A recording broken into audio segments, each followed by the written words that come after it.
Doctor ইউনুসের গলাটা বারবার কেঁপে উঠছিল, কথা যেন আটকে যাচ্ছিল, যেমনটা হয় বিদায়ের মুহূর্তে। মোহাম্মদ ইউনুসের নেতৃত্বে গঠিত ইউনুস সরকারই ছিল আমাদের দেশের একমাত্র সরকার। মন খুলে কথা বলার এই সাহস, এই স্বাধীনতা ইউনুস সরকারই দিয়েছিল। উনি বললেন, 18 মাস শেষে এবার আমার যাওয়ার পালা। মনটা হঠাৎ খারাপ হয়ে গেল। সত্যিই মানুষটাকে বিদায় দিতে হচ্ছে। তিনি সবাইকে খুশি করতে পারবেন না, কারণ তার মেয়াদি ছিল কয়েকটা মাস। শুরুতে দায়িত্ব নিতে চাননি, তবু নিয়েছিলেন। ছাত্রদের কথা ফেলতে পারেননি। দেশ 18 মাসে সিঙ্গাপুর হয়ে যায়নি, আবার ভেঙেও পড়েনি। একটা ভঙ্গুর সময়কে অন্তত সামলে রাখা গেছে। আসলে একজন মানুষের পক্ষে একা সব সম্ভব না, সবার সহযোগিতা লাগে, যেটা হয়তো তিনি পুরোপুরি পাননি।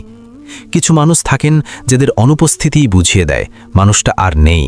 মোহাম্মদ ইউনুস স্যার তেমনই একজন। তাকে মিস করব নিশ্চিতভাবেই।